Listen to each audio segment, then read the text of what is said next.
João capítulo 11, no verso de número, deixa eu ver aqui, 32. João 11, 32.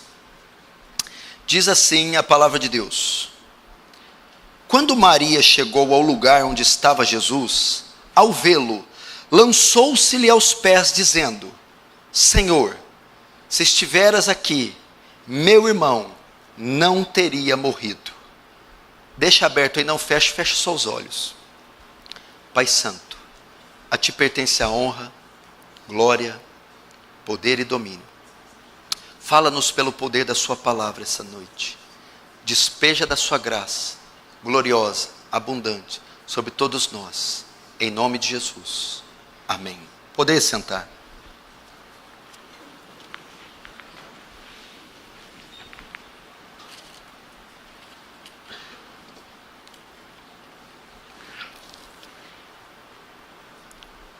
Preste atenção aqui no que eu vou falar, no que eu vou dizer. O tema da minha mensagem essa noite é decepcionado com Deus. Decepcionado com Deus. Há umas 2 semanas atrás, eu estava enfrentando alguns problemas. Engana-se quem pensa que pastores, ou que eu, pastor Paulo Júnior, não passo por aflições e problemas. Estava passando por umas aflições bem agudas, bem difíceis.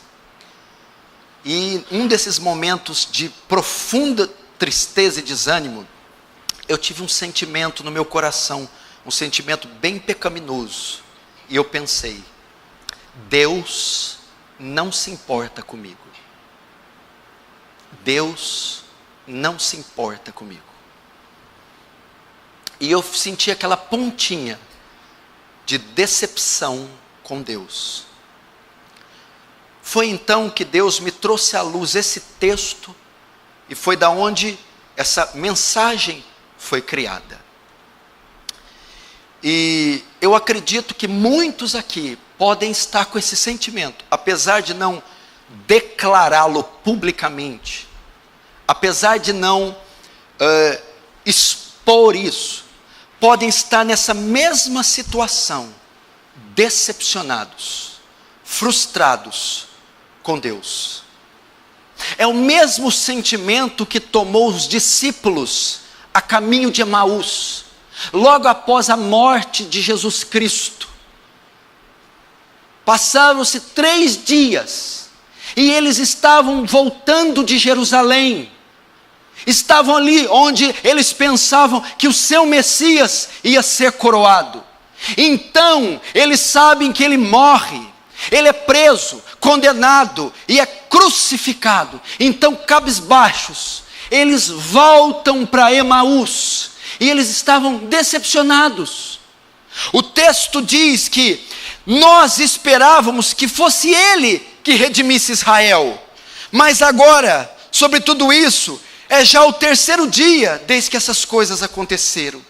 Achávamos que era ele, os discípulos tinham depositado toda a confiança, toda a esperança, toda a fé, pensavam que ele era o santo, o Messias redentor que viria e soltaria as ataduras de Roma, daria liberdade àquelas pessoas. Mas agora o seu rei, o seu Senhor está despido, pregado numa cruz, morto, e há 3 dias sepultado. Eles ficaram decepcionados. Muitos aqui hoje podem estar assim, seguramente estão assim, decepcionados com Deus.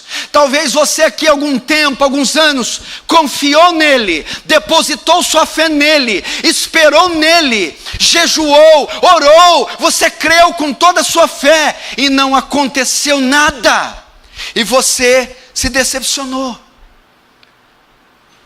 Talvez é o espírito, a condição de alguns aqui. Quantos não são irmãos fiéis, caminharam com fidelidade, honraram a Ele, obedeceram, fizeram tudo o que estava ao seu alcance, tudo, deram o seu máximo, foram além do seu limite, depositando toda a esperança, toda a confiança nele. E o que aconteceu? Nada. Nada aconteceu. Quantos irmãos com anos de caminhada, não só cultos, não só na igreja, mas anos de fidelidade, e você foi e buscou.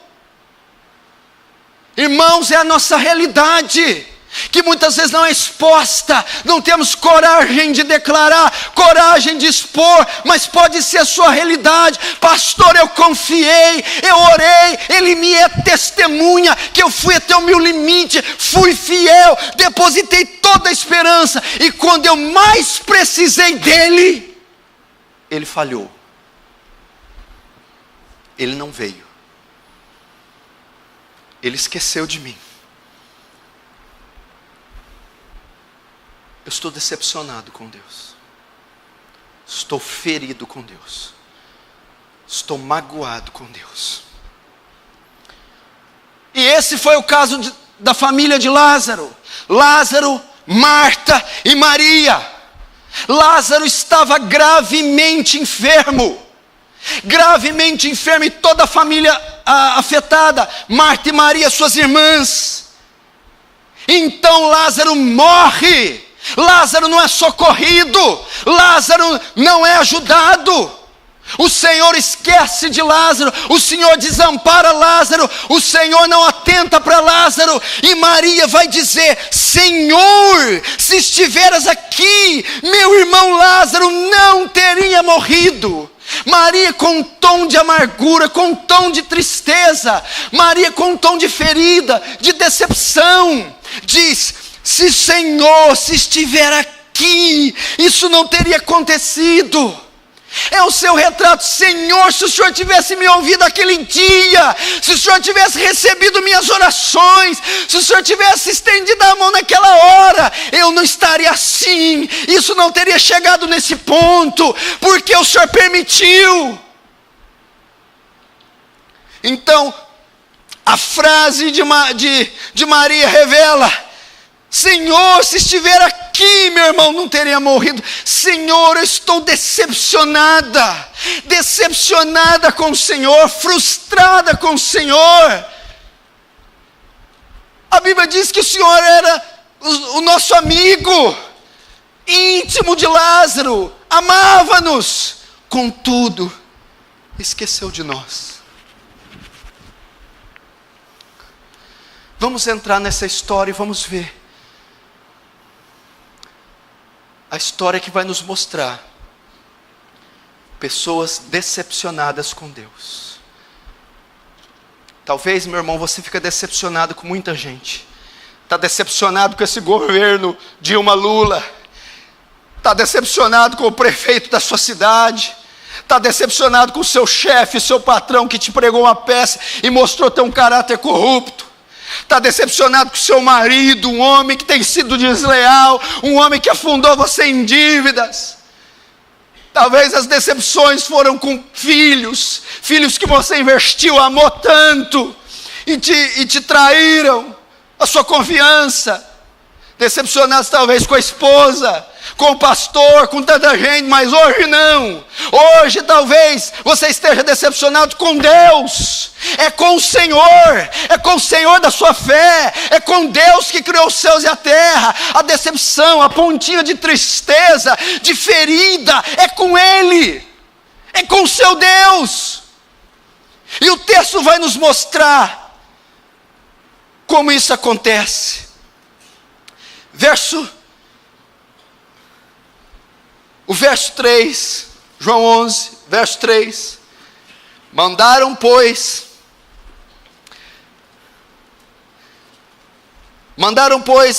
as irmãs de Lázaro dizer a Jesus: Senhor, está enfermo aquele que amas. Até aí. Primeiro, Primeiro, Lázaro estava cometido de uma enfermidade. Lázaro tinha um problema. Esse era o impasse de Lázaro.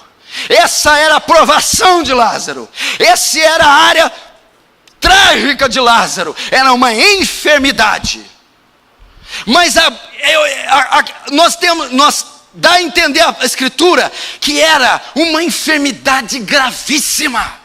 Era um problema seríssimo. Era uma enfermidade aguda. Por quê? Porque ao se enfermar, eles não chamaram médico, não chamaram uma assistência hospitalar, eles chamaram Jesus. E Jesus, quando é acionado, é para operar milagres. Isso significa que eles nem requisitaram a medicina. Foram direto em Jesus, mostrando assim que a enfermidade era gravíssima. Era gravíssima. Você não recorre a Deus com uma banalidade, meu irmão. Você não recorre a Deus por uma futilidade. Talvez você também, meu irmão, você também está envolvido em um caso gravíssimo, em uma situação gravíssima, em uma doença gravíssima, em um conflito familiar gravíssimo. Se meteu em dívidas, se meteu em situações, pastor, é gravíssimo, é urgente, é uma situação, pastor, que está acima do meu poder.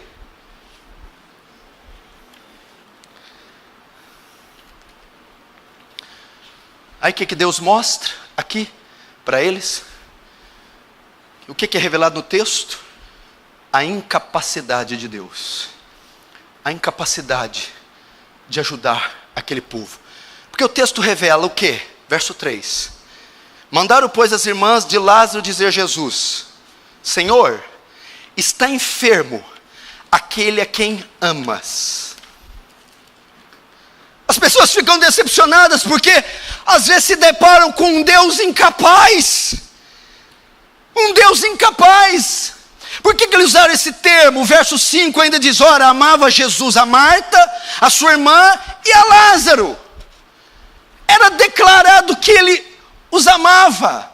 Era explícito e patente que Jesus amava Lázaro. A Bíblia está recheada de textos que Deus nos ama. Deus amou o mundo de tal maneira, com eterno amor te amei, Jeremias diz, e com laços de benignidade te atraí. O amor de Cristo nos constrange, está claro e explícito que Ele nos ama. Contudo, Ele não evitou a enfermidade de Lázaro. Mostrando a sua incapacidade de evitar.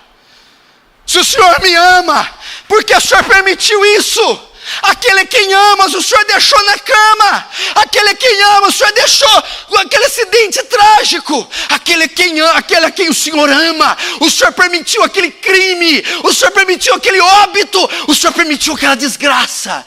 O Senhor vive declarando que nos ama, contudo nos deixa sofrer, contudo nos deixa passar as piores provações. Como é que pode um Deus que diz que me ama tanto deixar isso acontecer?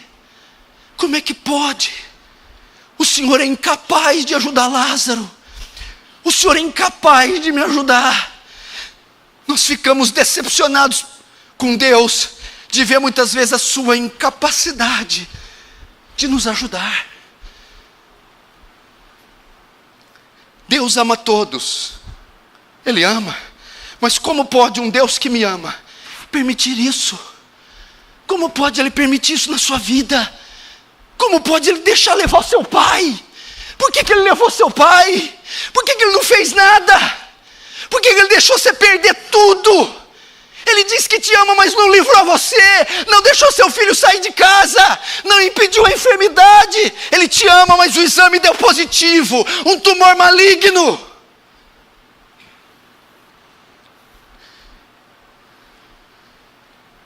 Por isso nós ficamos decepcionados. Ele te ama, mas deixou seu filho na cama. Ele te ama, mas não te livrou do adultério. Ele te ama, mas foi incapaz de impedir essa desgraça, esse acidente, esse furto. Te ama, mas não te livrou desse pecado. E você se sente sujo, envergonhado, porco, culpado, porque ele não se incomoda com o seu pecado. Gideão sentiu isso, Juízes 6:12. Então o anjo do Senhor apareceu e disse a Gideão: o Senhor é contigo, homem valente, o Senhor te ama, homem valente. E Gideão estava decepcionado com Deus. Gideão respondeu Gideão: ai meu Senhor, se o Senhor me ama, então por que nos sobreveio tudo isso? E que é feito de todas as suas maravilhas que nossos pais contaram? Porém agora o Senhor nos desamparou e nos entregou nas mãos dos midianitas. Se o Senhor nos ama, porque essa peste? Se o Senhor nos ama, porque essa praga? Se o Senhor nos ama, porque a dor, porque a solidão, a tristeza? Por quê? Estamos decepcionados por ver a incapacidade de Deus de nos ajudar. Por que mais as pessoas se decepcionam? Por que mais as pessoas se decepcionam? Por causa da indiferença de Deus. Da indiferença de Deus. Vejamos o verso 6. Quando Jesus, pois, soube que Lázaro estava doente, presta atenção, ainda se demorou 2 dias no lugar onde estava. Senhor, Lázaro está doente numa região. Mandaram alguém ir, vai lá avisar Jesus que ele está doente. Aí chega um homem a cavalo, um dia de viagem. Senhor, Lázaro, a quem amas, está doente. O Senhor, ficou mais 2 dias lá ainda, tá bom. Ficou 2 dias. Mostrou uma indiferença pela agonia de Marta, uma indiferença pela agonia de Maria, uma indiferença pelo pobre amigo, pelo pobre irmão a quem amava. Não se atentou, não se quebrantou, meu irmão, indiferente. Demorou ainda 2 dias. Não é importante essa doença, deixa isso para lá, a hora que der eu vou. A decepção com Deus vem por causa disso. Você orou, você pediu, você implorou, e Ele não atendeu. E ainda demorou 2 dias. Parece que Deus não se importa com você. Parece que Deus não se importa com a situação dos seus filhos. Parece que Deus não se importa com a sua condição, com a sua condição moral, espiritual. Parece que Ele está indiferente, porque só quem está passando sabe a penúria, só quem está passando sabe o ultraje, o infortúnio que é essa situação que você está. E você está ali, não é brinquedo que você está passando, é dor, é calúnia, é opressão, é angústia, é cada dia um resultado pior. E você, Senhor, o Senhor não está vendo o que eu estou passando? O Senhor não está vendo esse casamento, o Senhor não está vendo meus filhos, o Senhor não está vendo onde está indo minha família? Olha para a minha vida, olha para o meu corpo. Parece que Ele não se importa. Parece que Ele está indiferente. Nós ficamos decepcionados com Deus, por às vezes pensar que Ele é indiferente.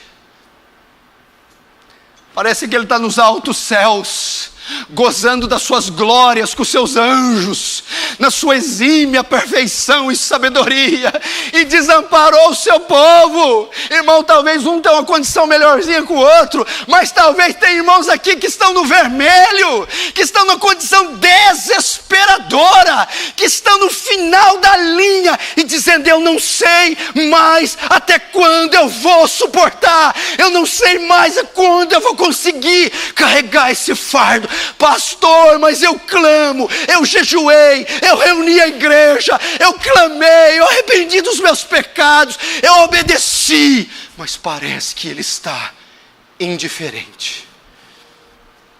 Por isso eu estou decepcionado. Que mais? Porque ficamos decepcionados com Deus. Primeiro, por causa da sua incapacidade de nos ajudar. Ele podia ter permitido. Às vezes a sua queixa não é para Ele curar, não é para Ele salvar nem livrar. A sua queixa é por quê? Por que isso aconteceu? Por que Ele deixou? Ele não disse que o anjo do Senhor acampa ao redor daquele que o teme. Onde estava o anjo do Senhor quando eu mais precisei? Por que Ele permitiu a minha mãe, meu pai, meus filhos acontecer isso? Por quê? Não tem mais volta, já se foi, acabou, e agora, pastor? Você fica decepcionado por causa da incapacidade, da indiferença.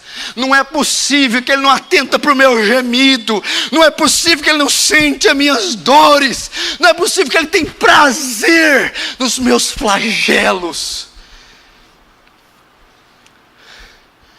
Terceiro, ficamos decepcionados por causa da irresponsabilidade de Deus. Às vezes nós pensamos que Deus é irresponsável. Veja só, o que era ruim se torna agora irreversível. Veja no verso 17. Chegando Jesus, encontrou Lázaro já na sepultura. Havia 4 dias. Ok? Quando deram o aviso para Jesus que Lázaro estava enfermo, Jesus demorou 2 dias para vir, e mais 2 dias de viagem. 4. Isso é uma responsabilidade. Como é que você avisa alguém de um problema grave e essa pessoa vem 4 dias depois?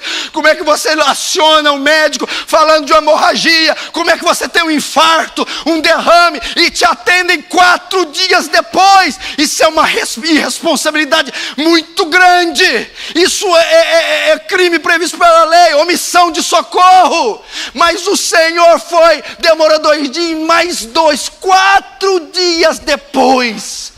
Às vezes sentimos que trata o nosso caso com irresponsabilidade. Talvez às vezes nós olhamos para nós e vemos, meu Deus, mas como é que Deus deixa chegar nesse ponto? Como é que Deus deixa tudo isso? Desce lá embaixo e fala lá, meu filho. Como é que pode tudo isso?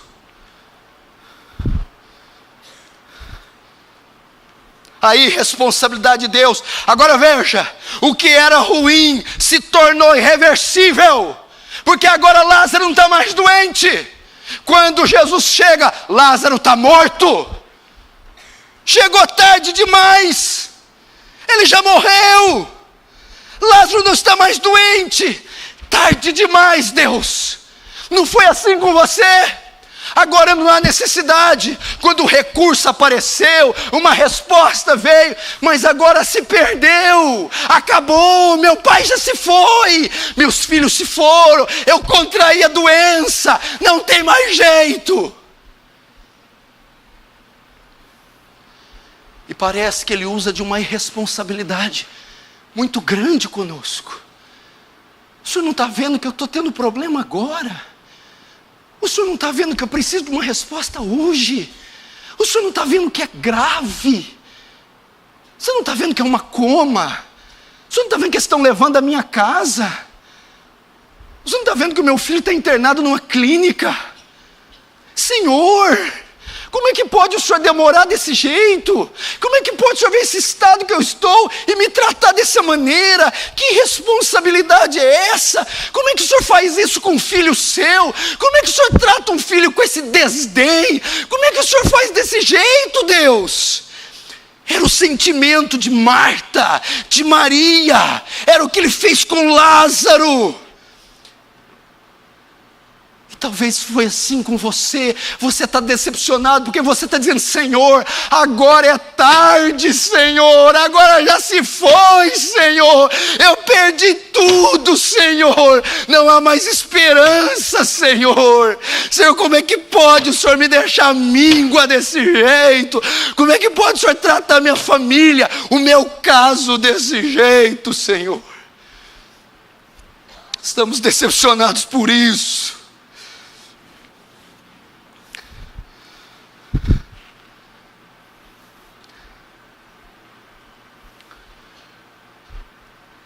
Estamos com a ponta de decepção, de amargura, de frustração, de ferida com Deus, porque Ele tem tratado a nossa causa desse jeito. Agora vamos ver o consolo dos homens. Já que Deus não vem, vem os homens. Vamos ver então, verso 19. Muitos dentre os judeus tinham vindo ter com Marta e Maria para consolar a respeito do seu irmão. Irmão, veja só, já que Deus não vem, outros vêm, meu irmão. É assim, meu irmão. Por isso que as pessoas vão buscar conselho nos homens. Salmo 118, verso 8, é melhor confiar no Senhor do que no homem. Mas quando você confia nele um dia, 2, uma semana, 1 ano, 10 anos, e ele não vem, e ele não responde, ele não honra, qual que é a saída? Já que Deus não vem, os homens vêm. Já que a provisão de Deus não vem, vem a do homem. Já que o consolo de Deus não vem, vem dos homens. Vem dos homens, vem das seitas. Eu converti, eu criei, eu esperei, pastor, mas não aconteceu. Ele não respondeu. Então sabe o que eu fiz? Fui procurar uma seita, fui procurar uma oração forte, fui procurar uma igreja que trate do meu problema de maneira imediata, de maneira profunda, de maneira precisa. É assim que acontece, meu irmão. Já que Deus tarda, já que Deus demora, já que Deus não falha, já que Ele está indiferente conosco, procuramos os homens, as seitas. Aí tem outra. Não vem Deus, vem o diabo. Quer ver onde encontramos isso? 1 Samuel 28, 7, 15. Então disse Saul aos seus criados: buscai-me uma mulher que tem espírito de feiticeira. Eu quero consultar o diabo agora, Satanás. Deixa ele vir, para que vá ela e consulte ela por mim. Por quê, Saul?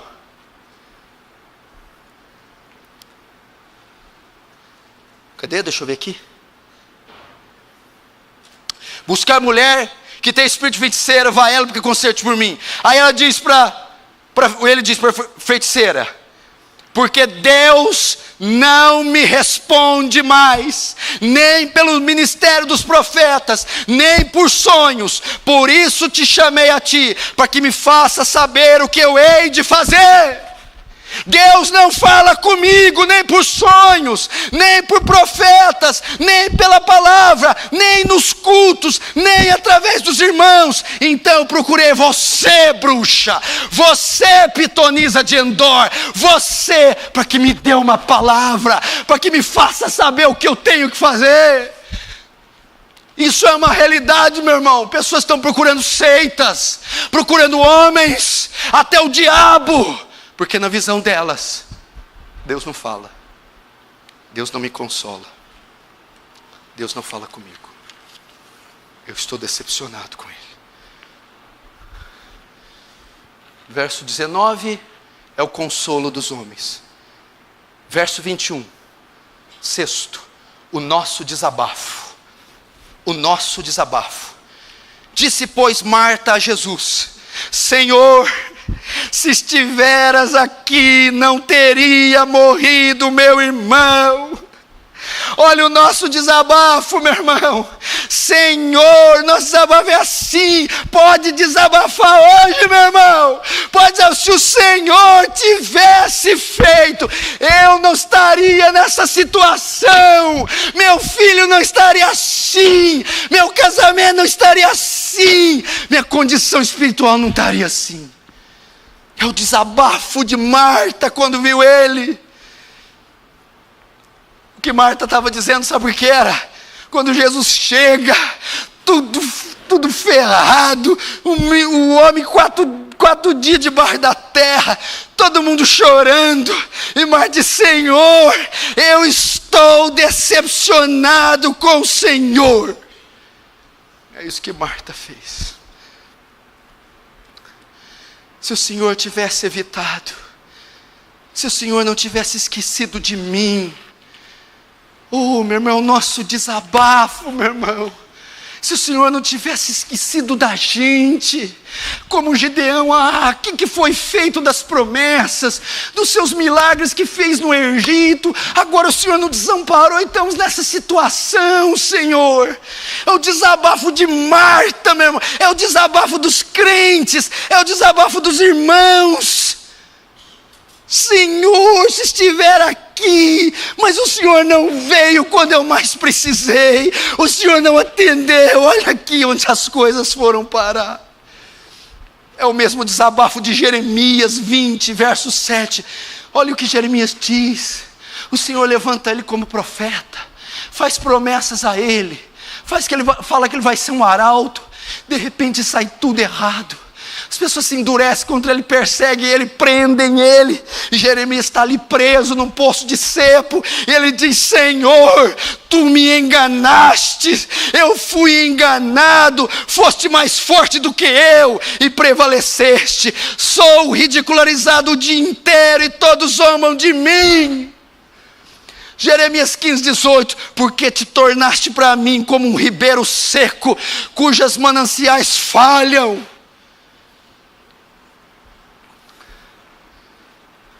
Esse é o nosso desabafo. É o seu desabafo. Desabafo daqueles que estão decepcionados com Deus. Agora, vamos ver as consequências da decepção. O que elas trazem? Verso 31. Os judeus que estavam com Maria em casa e a consolaram, vendo-a levantar-se depressa e a sair, seguiram-na, supondo que ela ia ao túmulo para chorar. Meu irmão, não tem saída, o jeito é chorar. A consequência é um sentimento de tristeza, é um sentimento de abatimento. Lágrimas escorrem do nosso rosto pelo desamparo, pela indiferença, pelo esquecimento. Não tem mais jeito. Ele falhou, a saída é chorar. Não foi assim com você?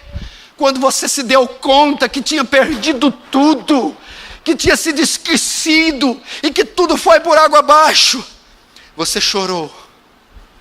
Não tem mais jeito. Ele falhou. A saída é chorar. Salmos 6, 6 e 7 é o espírito de Davi, é a condição de Davi. Já os meus olhos estão consumidos pela mágoa e têm se envelhecido por causa de todos os meus inimigos. Já estou cansado do meu gemido e toda noite faço nadar a minha cama e molho o meu leito com as minhas lágrimas. É a condição, meu irmão, daquele que está decepcionado com Deus. Choro. Levanta a mão aqui quem não derramou lágrimas esse ano. Levanta a mão aqui quem já não tem poder de dizer: pastor Paulo, se o senhor deixar, eu vou aí na frente e falo: Deus, as minhas lágrimas secaram. Já não tem mais lágrima de tanto que essa mulher chorou, de tanto que esse homem chorou. Por quê, meu filho? Porque eu estou decepcionado com o Senhor. Estou decepcionado. Tantos falam do Senhor, tantos contam testemunho, tantos falam dos seus feitos, tantas promessas na Bíblia, mas comigo, o Senhor falhou. O que mais que aprendemos? A decepção é contagiosa. Veja o verso 36, 37. A decepção é contagiosa. Verso 36. Então disseram os judeus: vede o quanto amava. Mas alguns objetaram: Não podia ele, que abriu os olhos ao cego, fazer que este não morresse? Até aí. Veja só, aquelas pessoas que eram próximas de Lázaro, escute, presta atenção, a família de Lázaro, os amigos de Lázaro, olha aqui, igreja, eles sabiam que o irmão deles era fiel, eles sabiam quanto aquele homem era devoto, o quanto aquele homem lia, jejuava, o quanto era crente. Quando viram o homem morto, eles falaram: meu Deus, como é que Deus não ajudou esse homem? Eu não conheci um homem, uma mulher, uma pessoa tão fiel, como é que Deus deixa nesse estado? Sabe o que eles ficaram? Ficaram decepcionados também. A decepção é contagiosa. Ficaram assim: muito estranho esse Deus, que decepção. Li tanto a respeito dele, vi tanta testemunho sobre ele, ele fez para tanta gente, por que não fez para esse? As pessoas ficam decepcionadas também. Sabe por quê, meu irmão? Tanta gente testemunhou da sua fé, meu irmão. Viu que você foi uma mulher honesta, honrosa. Você creu, acompanhou sua trajetória. Um homem, um jovem piedoso, tentou. E agora eles olham para você e vê você nessa situação. E vê você desse jeito. E eles falam: não é possível que Deus não vai honrar uma mulher dessa. Não é possível que Deus não vai escutar um homem desse. Como é que pode Deus deixar uma pessoa tão fiel nesse estado? Não é possível.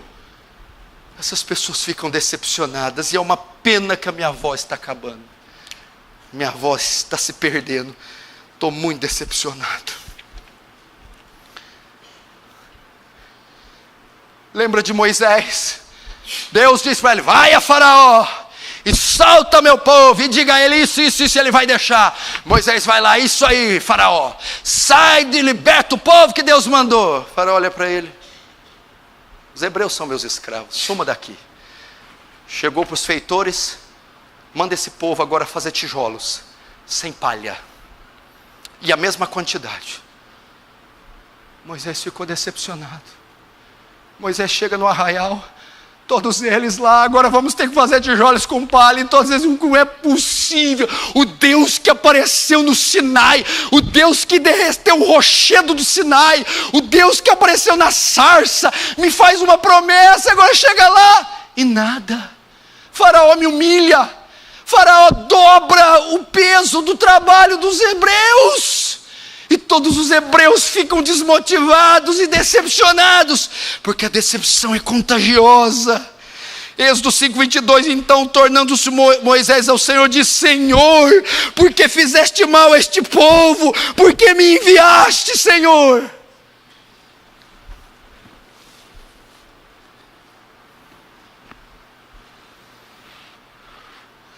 Quantos estão entendendo? Diz amém.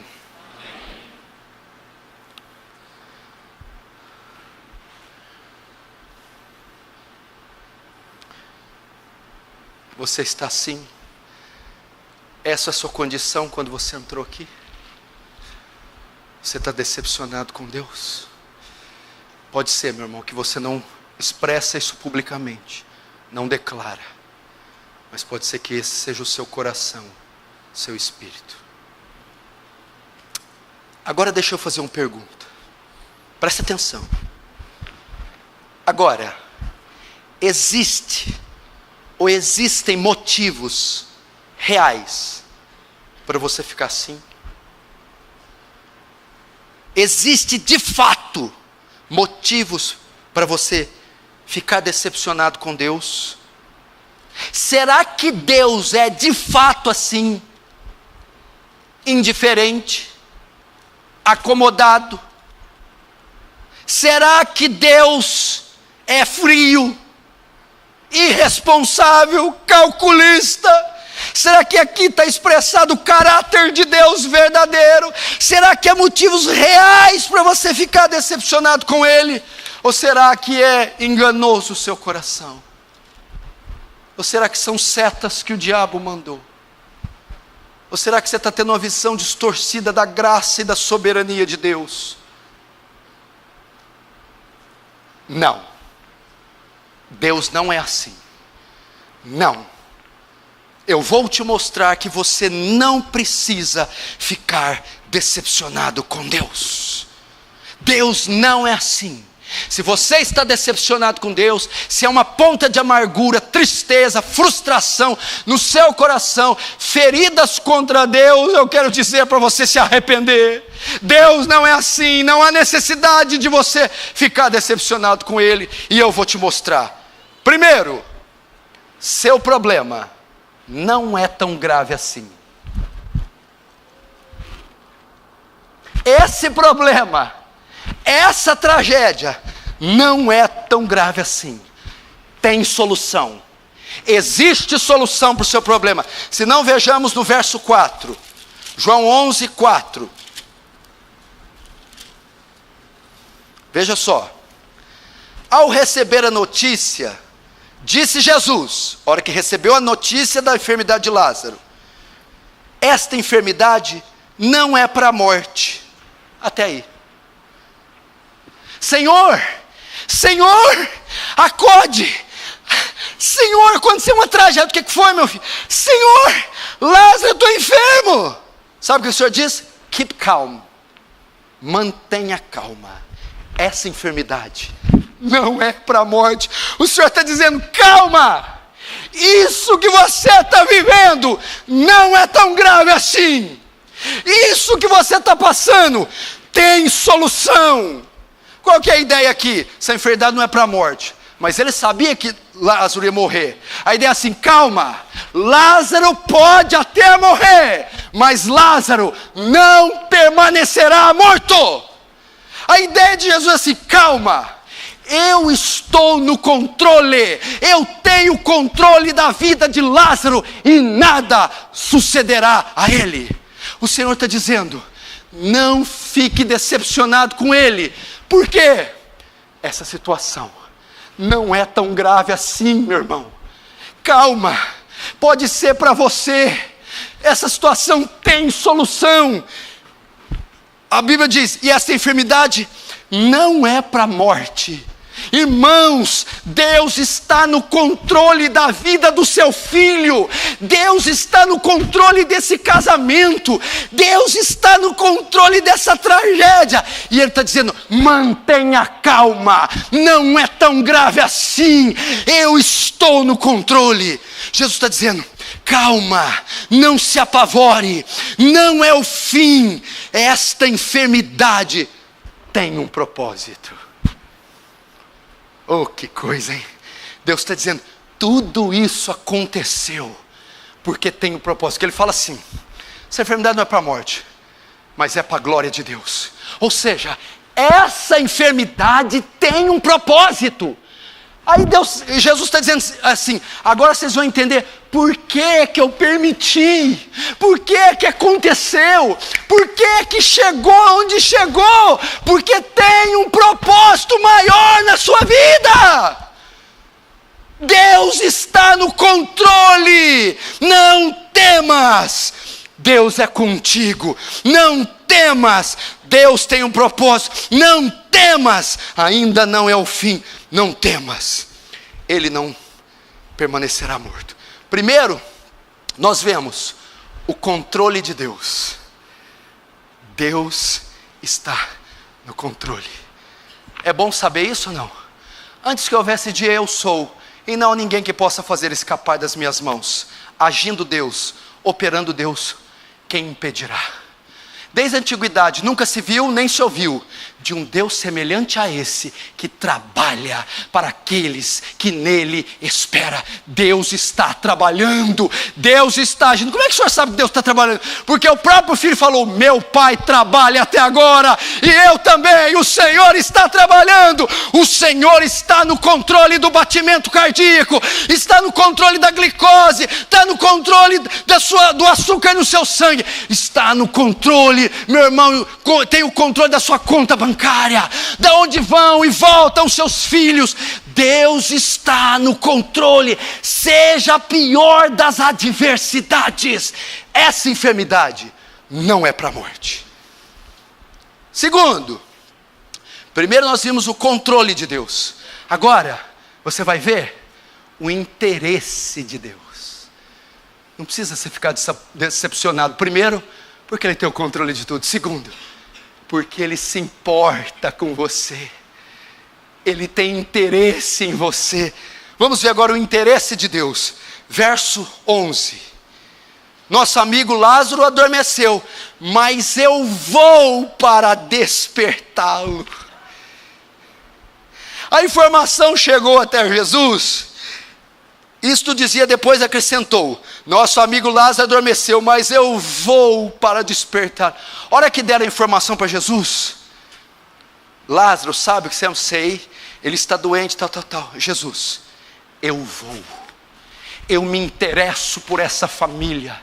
Eu amo este homem. Suas dores são minhas dores. Seus problemas são meus problemas. Eu vou. Eu tenho interesse na vida de Lázaro. Eu tenho interesse na saúde de Lázaro. Eu tenho interesse no bem-estar dele. Meu irmão, Deus tem interesse em você, meu irmão.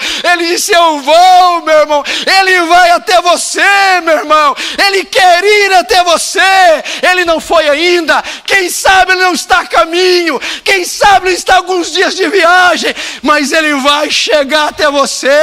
Ele vai até você. Ele quer ir até você. Esse é o interesse de Deus. Lembra de Êxodo, o mesmo Êxodo de Moisés, 430 anos no cativeiro. Moisés sobe lá na sarça, a Bíblia diz que Deus desce. E Moisés ora pelo povo e Deus fala assim: Moisés, tenho visto a aflição do meu povo, tenho ouvido o seu clamor, e tenho sentido suas dores. Eu estou vendo o que o povo passa, Moisés. Eu estou ouvindo as aflições dele. E eu sinto as dores. Aí sabe o que a Bíblia diz? Pois eu desci dos céus para ver o que acontece. Vim a fim de resgatá-los e levar para uma terra que manda leite e mel. O que Deus está dizendo para Moisés? Moisés, eu tenho interesse nesse povo. Eu me importo com a dor desse povo. Eu me importo com o sofrimento desse povo. Por isso eu desci. Eu vim de encontro com esse povo. Jesus está dizendo: eu vou para despertá-lo. Ele vai até você, meu irmão. Ele quer ir até você. Se ele não foi ainda, uma hora ele vai. Uma hora ele chega. Quem sabe não está a caminho. Quem sabe a qualquer momento as portas se abram e Jesus entre e Jesus opere. Ele vai trazer a resposta. Primeiro, o controle de Deus, a soberania de Deus. Segundo, o interesse de Deus. Deus não está indiferente, Ele se importa com você. Terceiro, vamos ver agora, para você não ficar decepcionado, a providência de Deus. Verso 14 e 15. Então Jesus lhe disse claramente: Lázaro morreu, e por vossa causa me alegro de que não lá estivesse, para que possais crer. Mas vamos ter com ele. O quê? Sabe o que Jesus disse? Lázaro morreu. Lázaro está morto. E me alegro de não ter ido antes. Que, Jesus? Jesus está dizendo: eu não fui lá antes porque eu não quis. Como é que é? O senhor sabia que Lázaro está doente? Sabia. O senhor podia ter chegado antes de morrer? Podia. O senhor permitiu que a tragédia... Permiti. Por quê? Foi providencial. Mas eu não estou entendendo. Pensa comigo, apóstolos. Os apóstolos se reúnem. Pedro, o cabeçudo, né? João ali mais amoroso, mas não era muito inteligente também. Gente, mas esse homem, o homem está doente, precisando de cura. Ele fala: ainda bem que eu não fui, me alegro de não ter ido. Mas para quê? Para eles crerem. Mas como? Veja só, se o homem está doente, eu vou lá e curo a doença dele. É uma coisa boa, não é? É. Mas ia despertar algum interesse na fé dos outros? É, mais ou menos, Jesus. Agora, se eu deixo ele morrer, em vez de ir lá para curar a doença, eu vou e ressuscito ele. Qual vai ter mais impacto? Qual vai causar um estrondo? Isso vai produzir fé, vai levar eles a crerem e vai proclamar o meu messianato, o meu ministério. Por essa razão, então o que está dizendo? Agora você entende porque Jesus não te respondeu na hora. Agora você sabe porque Deus permitiu a tragédia, porque permitiu tudo aquilo, foi providência dele. Ele tinha um propósito maior, ele não queria curar Lázaro, ele queria ressuscitar Lázaro, para que eles todos crescem no seu poder. O Senhor está permitindo isso, é providência, meu irmão, é porque ele não quer fazer uma coisa pequena, é porque tem algo muito maior na sua vida, e isso vai estimular a sua fé, vai fazer sua fé aumentar. É providência de Deus. Entendeu? Aqui entra em cena, primeiro, a soberania de Deus, segundo, o interesse de Deus, agora, a providência de Deus. Não fique decepcionado com Deus. Deus está no controle. Não fique decepcionado com Deus. Deus não é indiferente, Ele importa-se com você. Não fique decepcionado com Deus. A providência de Deus é que está por trás dessa provação. A providência de Deus está por trás dessa prova. A providência de Deus está por trás desse horror, desse deserto. Por quê, pastor? Porque Deus tem algo muito grande, algo maior para ser feito. E com qual propósito? Para que eles creiam, para que a sua fé dilate, para que você veja o poder de Deus, para que a sua fé seja exercitada, para que vocês creiam no Filho de Deus. Eu posso ouvir um amém? Amém. Que mais? Por que eu não tenho que ficar decepcionado com Deus? Por causa do consolo de Deus. Do consolo de Deus. Vejamos o verso 23. Diz assim: declarou-lhes Jesus: teu irmão há de ressurgir, Marta. Verso 24, eu sei, replicou Marta, eu sei que ele há de ressurgir na ressurreição. Né? Marta pensou, ele vai ressuscitar mesmo um dia, né, no último dia. Verso 25, mas disse Jesus: eu sou a ressurreição e a vida. Quem crê em mim, ainda que morra, viverá. Presta atenção aqui. Veja o consolo de Deus. Veja que coisa bonita aqui. Veja isso aqui, Lucas, Alexandre. Jesus chega, o homem está morto. Está todo mundo chorando. Jesus vai consolar ela, filha. Não temas, fica tranquila. Ele há de ressuscitar. Aí Marta, eu sei, ele era crente. No último dia ele vai ressuscitar. Marta pensou que Jesus está falando da ressurreição final. Morreu, já foi, um dia ele vai ressuscitar. Jesus disse: Marta, você não está entendendo. O quê? Marta, ele vai ressuscitar agora. Ele vai ressuscitar hoje. Ele vai ressuscitar no instante. E Jesus consola Marta com essas palavras: Marta, a morte não tem a última palavra. Marta, a alma voltará para esse corpo. Marta, Lázaro se erguerá dos mortos hoje. Não temas. Consolou Marta com a palavra. O que é isso? É assim: você está com problema e está assim, pastor, agora se foi. Quem está com a doença grave, presta atenção. Problema do Thales, filho da Cidinha, problema dos filhos da Cleusa, problemas com o nosso pecado. Vem alguém assim: filha, não temas, ele há de ressuscitar. Ou seja, esse problema só no céu vai resolver, Cleusa. Esse problema, Cidinha, só com a volta de Jesus, só na eternidade. É isso que você diz, o problema só se resolverá na glória. Que pena, eu sei disso. Mas Jesus está dizendo: não, é agora, é hoje, é agora. O Senhor está dizendo, meu irmão, sim, há situações que é só com a glorificação do corpo, só no arrebatamento, só com a volta de Jesus, teremos pleno gozo, plena paz, perfeição. Mas não é disso que ele está falando, Marta. Eu não estou dizendo da ressurreição final dos santos. Lázaro vai ressuscitar hoje, Lázaro vai levantar agora. Meu irmão, existem problemas que Deus vai mover aqui nessa terra, é aqui, pode ser hoje, pode ser agora. Alguém crê? É hoje, é agora. O Senhor está consolando você. Seu problema há de se resolver, filho. Olhe para mim. Seu problema há de resolver. Aí o Tamar olha. Pastor, eu sei. Lá na glória vai tudo se resolver. Jesus está dizendo, eu não estou falando da glória. Como é que é? Eu sei que no último dia ele vai ressuscitar. Eu não estou falando da ressurreição. Eu estou falando de hoje. Eu estou falando, vocês verão meu poder hoje. Vocês verão meu poder agora. Essas palavras não te consolam? O Senhor está dizendo, eu posso tocar em você hoje. Eu posso mover na sua vida hoje. Eu posso trazer da morte para a vida hoje. Hoje. Para te consolar.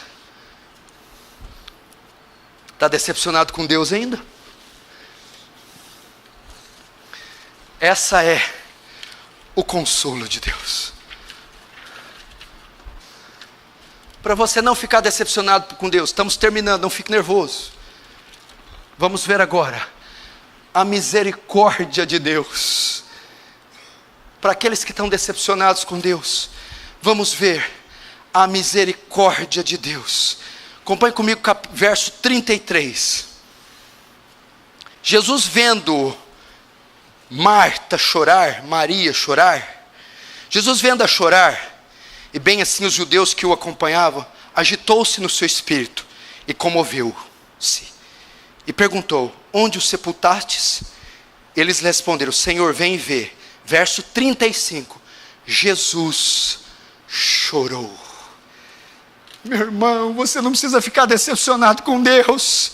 Veja só a misericórdia de Deus. Quando Jesus ficou sabendo que Lázaro estava morto e se parou diante do túmulo, a Bíblia diz que Jesus foi tomado de compaixão e Jesus chorou. Eu estou aqui essa noite para dizer, Jesus se importa com você. Jesus geme com você.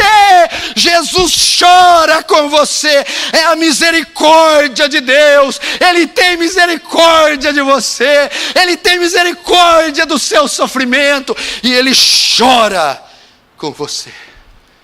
Que Deus maravilhoso. Não se decepcione com Ele, não fique frustrado com Ele. É a misericórdia do Senhor entranhável.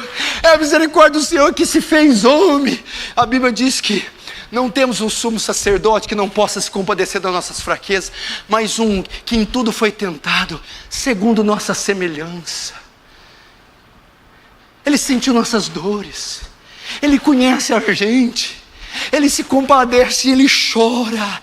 Deus tem tido misericórdia de você, meu irmão.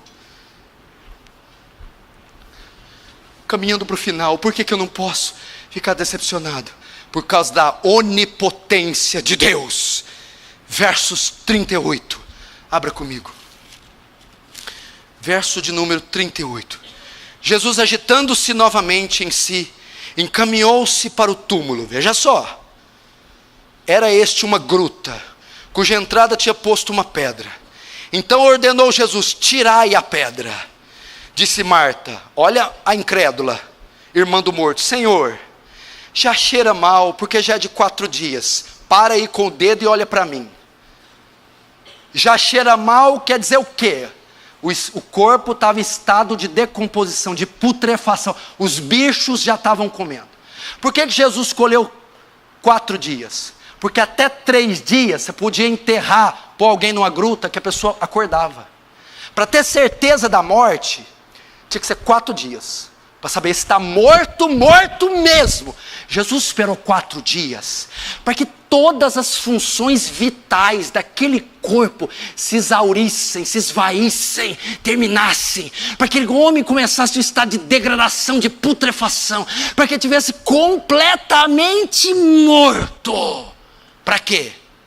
Presta atenção, vamos lá. Verso 40. Respondeu Jesus: não disse eu, se creres, verás a glória de Deus? Presta atenção no que Jesus está dizendo. Olha só, não importa o qual estado esteja a sua situação, se você crer, você vai ver a glória de Deus. O que é a glória de Deus? Você vai ver a onipotência de Deus. Eu acho que aquela mulher creu. Vamos ver agora o verso 41. Tiraram então a pedra, e Jesus, levantando os olhos para o céu, disse: Pai, graças te dou, porque me ouvistes. Aliás, eu sabia que sempre me ouves, mas assim falei, por causa da multidão presente, para que creiam que tu me enviaste. E tendo dito isto, presta atenção agora aqui não é o homem que vai dizer, é Deus. E tendo dito isto, clamou em alta voz e disse: Lázaro, vem para fora. Verso 44. Saiu aquele que estivera morto, tendo os pés e as mãos ligados com as ataduras, e o rosto envolto em lenço. Então lhe ordenou Jesus: desatai-o e deixai-o ir. Até aí. Por que você não fica decepcionado com Deus? Por causa da onipotência de Deus. Veja só, esse milagre não foi só a ressurreição. Esqueci o nome do irmão. Não foi só a ressurreição. Se ele só ressuscitasse, tinha que ressuscitar gordo, inchado, roxo, cheio de bicho. Isso é ressuscitar. Jesus teve que reconstituir o aparelho digestivo, o batimento cardíaco, a melatonina voltar para a pele, os cabelos para a cabeça, as unhas para as mãos. Jesus teve que voltar a coloração da pele. Jesus teve que recompor todo o sistema cardíaco. Jesus recompôs todo o tecido putrefado. A onipotência de Deus entrou nos túmulos, nos corredores, e foi reconstituído Lázaro, e fez o coração bater, e botou Lázaro de pé, ao som da voz que disse: Lázaro, vem para fora. Meu irmão, não se decepcione com aquele que é onipotente. Pode já estar cheirando mal a sua situação, pode ser de 4 dias, mas se ele disser: vem para fora. Leonardo de Ravenhill fala uma coisa interessante. Eles enterravam essas pessoas em túmulos, e dentro desses túmulos tinha um monte de morto junto, né? Ele fala só: Lázaro, vem para fora. Lázaro, vem. Porque se Jesus só fala: vem para fora, vinham os mortos do mundo inteiro, levantava. Aí Deus, Jesus, não, é só Lázaro, o resto fica.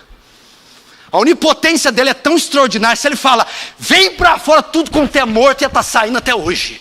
Mas diz: Lázaro, só Lázaro, vem para fora.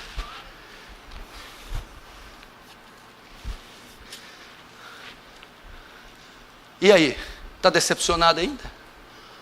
Quem não quer um Deus desse? Onipotente, que faz o machado flutuar nas águas, que fecha a boca dos leões, aquele que derruba Golias com a pedra na testa, aquele que fende o mar e coloca 2 colunas e faz Israel passar a seco. Esse é o nosso onipotente Deus. O que é difícil para Deus aí? Qual que é teu problema que ele não pode resolver? Hein? Tu tens um braço poderoso, forte é a sua mão, e elevada é sua destra. Ó Deus, a Bíblia, meu irmão, a Bíblia diz: ó Deus, tu és Deus, coisa nenhuma te é maravilhosa. Meu irmão, grande em força, forte em poder. Deus tem poder, meu irmão. É o grande eu sou. Último versículo, último tópico para encerrar. Agora você vai saber o grande propósito de todas as coisas. você vai saber qual é o grande propósito de você passar tudo que você passou, passe e passará. O grande propósito de tudo. Vamos ver o verso 45.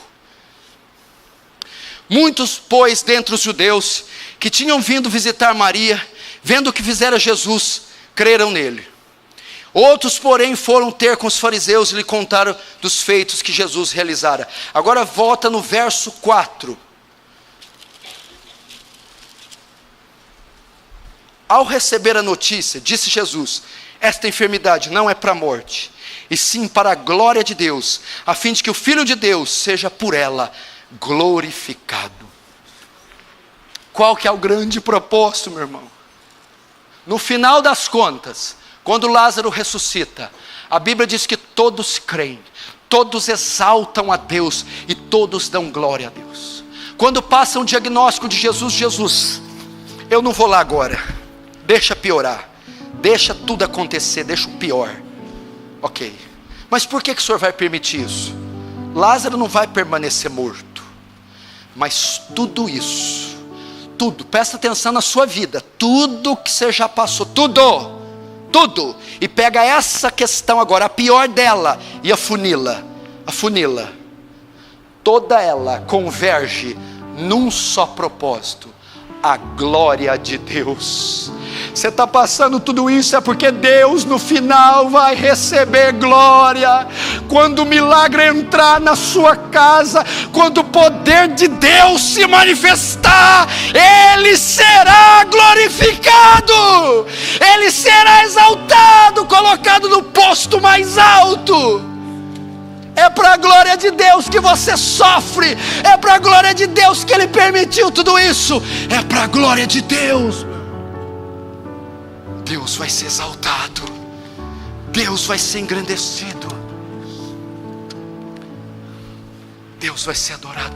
É por essa razão que demora tanto, é por essa razão que Ele não atende a gente na hora, é por essa razão que Ele permite tanta dor, tanto sofrimento, é por essa razão que é tudo difícil, porque lá no finalzinho, quando o sopro dEle vir, quando o milagre foi executado, então todos reconhecerão que foi a mão de Deus e darão glória ao seu nome. Amém? Não fique decepcionado com Deus, não há razão para isso. Deus está no controle de tudo.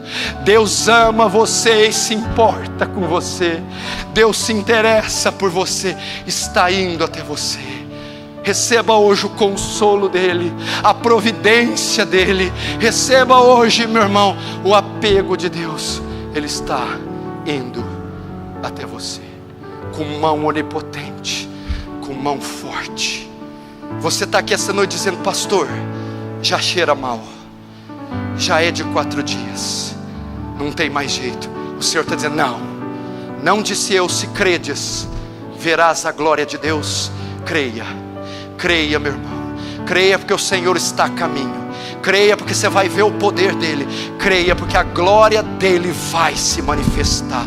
Diga para Ele: se você se decepcionou, me perdoa, foi um sentimento pecaminoso, eu desconfiei do Senhor, por um momento eu duvidei do Senhor, eu questionei o seu poder, sua fidelidade, fiquei ferido, magoado, mas hoje me perdoe por isso, eu confio na sua fidelidade. Amém? Feche os olhos, vamos orar.